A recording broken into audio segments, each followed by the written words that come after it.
Hi guys, welcome to cricket Venkatesh.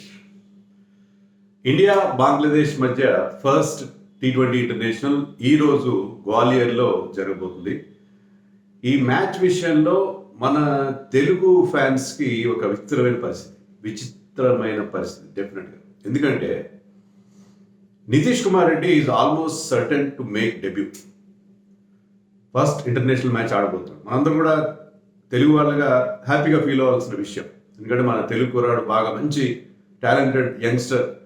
అతనికి international ఎరీనాలో తన talent చూపించే ఒక మంచి అవకాశం వస్తుందని ఫీల్ అవ్వాలి, బాగానే ఉంది. బట్ తెలుగు ఫ్యాన్స్లో చాలామంది సన్ రైజర్స్ ఫ్యాన్స్ కూడా ఉన్నారు కదా. వాళ్ళు ఏమనుకుంటారంటే, అయ్యో డెబ్యూట్ చేయకుండా ఉంటే సన్ రైజర్స్ అతన్ని 4 crores రిటైన్ చేసుకునే అవకాశం ఉంది కదా. ఇప్పుడు అతను ఆక్షన్లో పెడితే SRHకి దొరకపోవచ్చు, లేదా రిటైన్ చేసుకుంటామంటే it will be very very costly for his team. So చాలా విచిత్రమైన పరిస్థితి ఇది.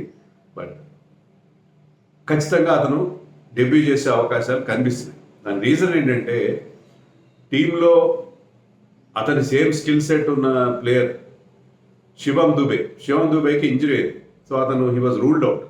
అతని ప్లేస్లో తిలక్ వర్మని టీంలో చేర్చుకున్నారు. కానీ తిలక్ వర్మ మరి అక్కడ రీచ్ చేయడం లేదు తెలియదు, వాళ్ళు రీచ్ చేయడం లేదు తెలియదు. ఒరిజినల్ స్క్వాడ్లో లేని వాళ్ళని ముందుగా ఎత్తి పెట్టుకుంటారు, స్క్వాడ్లో ఉన్న వాళ్ళని పెడతారు కదా. Nitish Kumar Reddy is the choice. Tilak Varma Gwalior చేరుకున్నా సరే ఆల్రెడీ స్క్వాడ్లో ఉన్న వాళ్ళకి ముందు ప్రిఫరెన్స్ ఇస్తారు, రీప్లేస్మెంట్గా వచ్చిన వాళ్ళకి తర్వాత అవకాశం ఇస్తారు. సో ఇంకెవరు లేరు అక్కడ. మీరు చూస్తే ఏంటంటే, ఒక బ్యాటింగ్ స్లాట్ కోసం, అంటే ఒక బ్యాటింగ్ ఆల్రౌండర్ స్లాట్ అక్కడ వేకెంట్ ఉంది. అక్కడ మీకున్నది ఒక స్పిన్నర్, ఒక వికెట్ కీపర్, ఒక ఫాస్ట్ బౌలర్ మాత్రమే మిగులుతారు. సో అందుకని నితీష్ కుమార్ రెడ్డి డెబ్యూ చేయడం ఇస్ ఆల్మోస్ట్ సెట్. ఖచ్చితంగా డెబ్యూ చేస్తాడని నేను అనుకుంటున్నాను. సో అలాంటి సిచ్యుయేషన్లో మరి మీరేమనుకుంటున్నారు?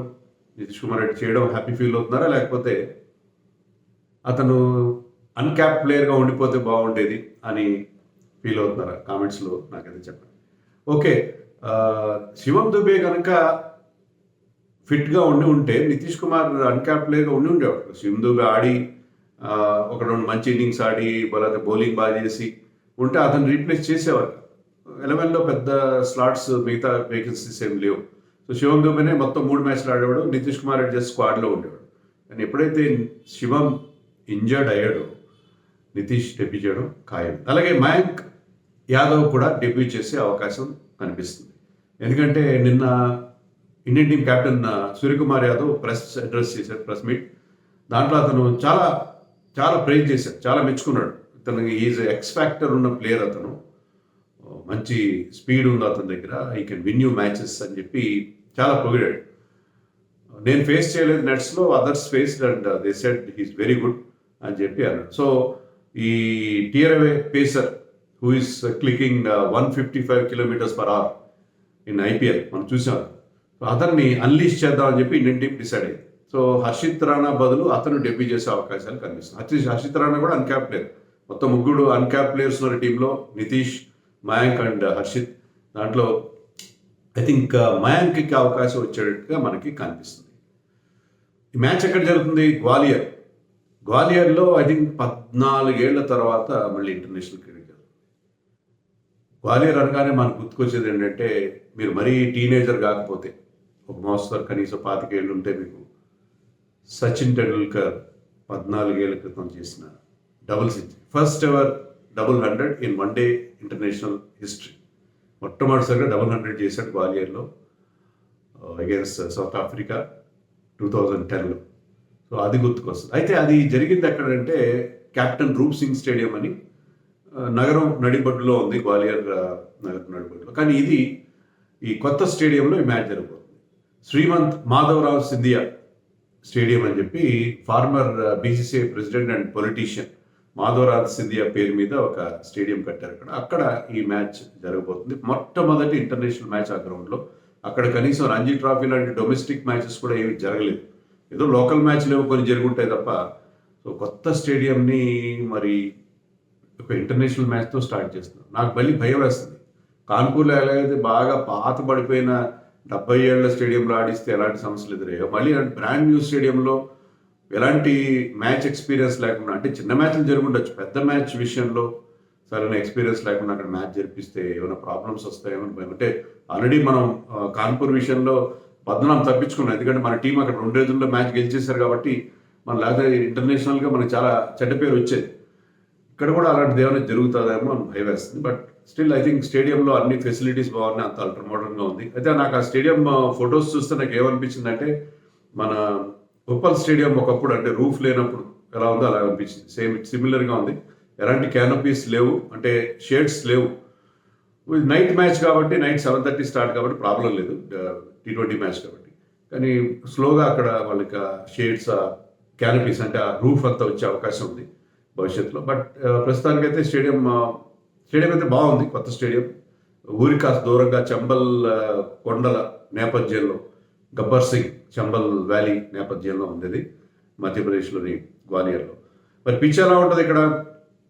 మన బంగ్లాదేశ్ ప్లేయర్ తౌహీద్ హృదయ్ అనే అతను ప్రెస్ అడ్రస్ చేస్తూ అది స్లో అండ్ లో వికెట్ లాగా కనిపిస్తుందని చెప్పాడు. సూర్యకుమార్ అలా చెప్పలేదు, అతను ఏమంటే స్లోగా ఉండే అవకాశం లేదు, ఎందుకంటే పిచ్ అయితే సెంటర్ వికెట్ పైన మేము ప్రాక్టీస్, అంటే మ్యాచ్ జరగబోయే పిచ్ మీద కాదు, పక్క పిచ్ల మీద మేము ప్రాక్టీస్ చేశాము. పిచ్ బాగానే ఉంది, నాట్ బ్యాడ్ మానే అని చెప్పాడు. సో మామూలుగా ఇండియాలో batting friendly pitches T20 matches అంటే మరి స్లో అండ్ లో ఉంటుందో ఏమిటో మనకు తెలియదు, టోటలీ అన్నోన్ పిచ్ అది. బట్ డ్యూ ఫ్యాక్టర్ ఉండే పరిస్థితి ఉంది, కూల్గానే ఉంటుంది కదా. మరి నైట్లో ఎప్పుడైనా సరే ఇండియాలో సెకండ్ బౌలింగ్ చేసే టీంకి డ్యూ ఫ్యాక్టర్ ఉండే పరిస్థితి ఉంది. సో టాస్ గెలిచిన టీం ముందుగా ఫీల్డింగ్ తీసుకోవడం T20లో జనరల్గా జరిగే ఫినామినా అదే ఉండే పరిస్థితి మనకు అనిపిస్తుంది. సో ఇండియన్ టీం ఎలా ఉండబోతుంది? అభిషేక్ శర్మతో పాటు సంజు శాంసన్ ఓపెన్ చేస్తారు. సంజు శాంసన్ ఎందుకంటే అక్కడ వేరే ఓపెనర్ లేరు. సంజుకి మరొక అవకాశం ఇస్తున్నారు. శ్రీలంకలో 2 డక్అవుట్స్ అయ్యాడు, అయినా సరే సంజు టాలెంట్ని వాళ్ళు నమ్ముతూ, బికాస్ గతంలో గౌతమ్ గంభీర్ కూడా అనేకసార్లు చెప్పారు Sanju Samson is very good talented player, అతనికి లాంగ్ రన్ ఇవ్వాలి. సో లాంగ్ రన్ ఇస్తున్నారు. సో అతను ఇప్పుడైనా అవకాశాన్ని ఉపయోగించుకోవాలి. It is high time for Sanju Samson, now or never.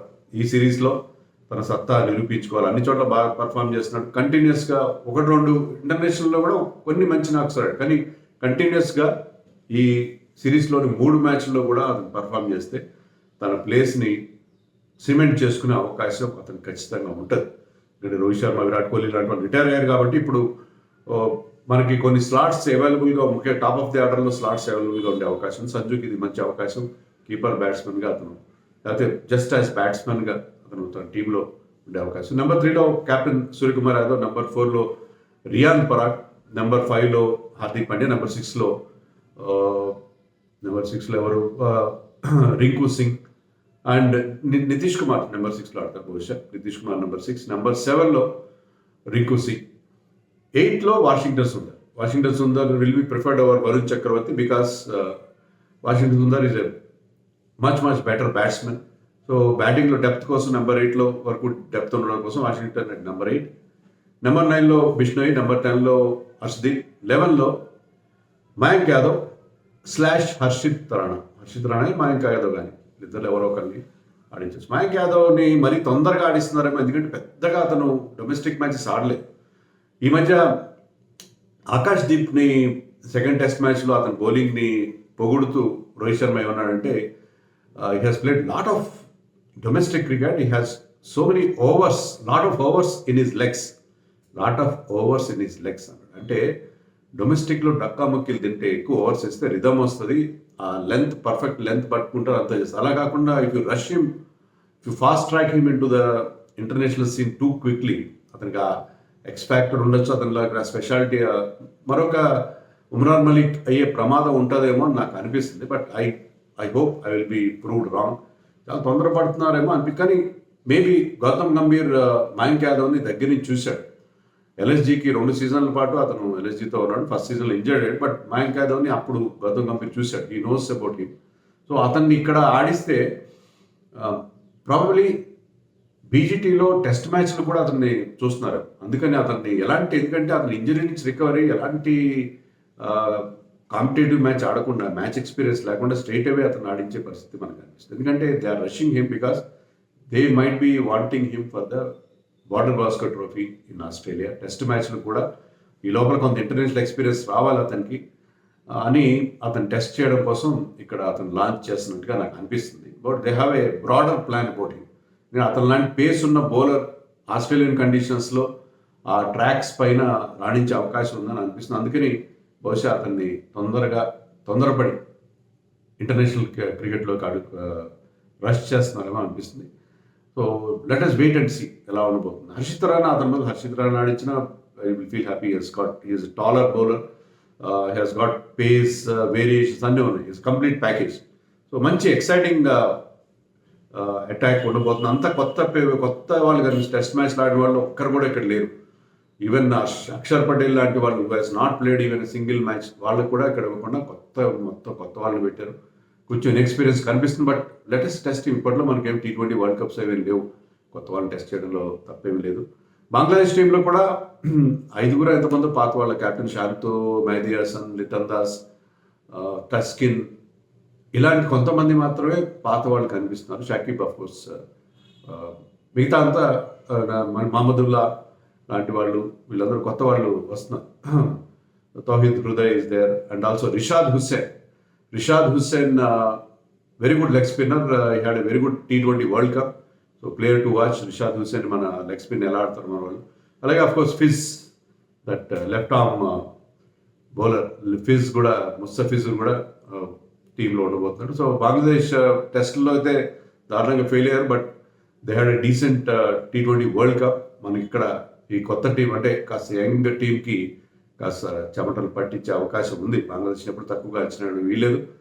But India will definitely start as favourites. But T20లో ఏం జరగచ్చు. బట్ మ్యాచ్ ఇంట్రెస్టింగ్గా ఉండిపోతుంది.